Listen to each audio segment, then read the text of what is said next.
ზემოთ ვერავალ, ხარაჯოზე რა უჭირს აგერვალი.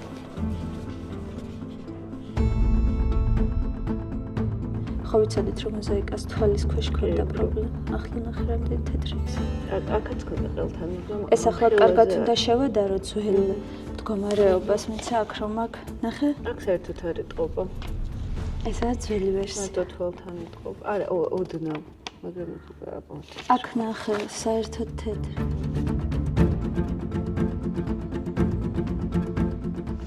ახლა მე იქ ხო არ უნდა ვსულიყავი. აქ ხო ვიღაცა უნდა იყოს ვინც. მოვდიოდით, საერთოდ მეგონა რომ შიგნითაც ვერ შემოვიდა. რომ ეზოშიც ვერ შემოვიდოთ და რა თუ ხარაჯოებზე ავიდოდი და მოზაიკას ვნახავთ. არც არავინ შემოსულა ხო ქვემოთ რომ ელოდებოდი. იყო რამდენიმე ადამიანი დამთვალიერებელი შემოსული სალოცავად და გავიდნენ, მაგრამ პასუხისმგებელი პირი არავინ არ იყო. გამიკვირდა, შეიძლება შაბათ-კვირას არ მუშაობენ.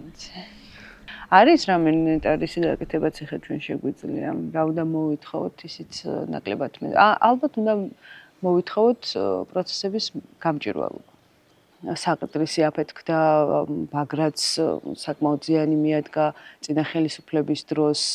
ახლა გელათია ამ ხელა საფრთხის ქვეშ და ჩვენ მაინც ვერ გაგვაერთიანა ადამიანები იმედიამ რომ როცა საერთო მემკვიდრეობას, საერთო კულტურას, საერთო ფასეულობებს ეხება საკითხი, ეს არის ყველას უფლება, ამ უფლებამ უნდა გაგვაერთიანოს, ამის ირგვლივ უნდა შემოვიკრიბოთ. ხანდახან ძალიან მერიდება თბილისში უფრო აღმოჩნდება ხოლმე ბაგრაც, გელაც, ჩარდაღს, ბულვარს, მუზეუმს, გულშემატკივრები, ვიდრე აქ.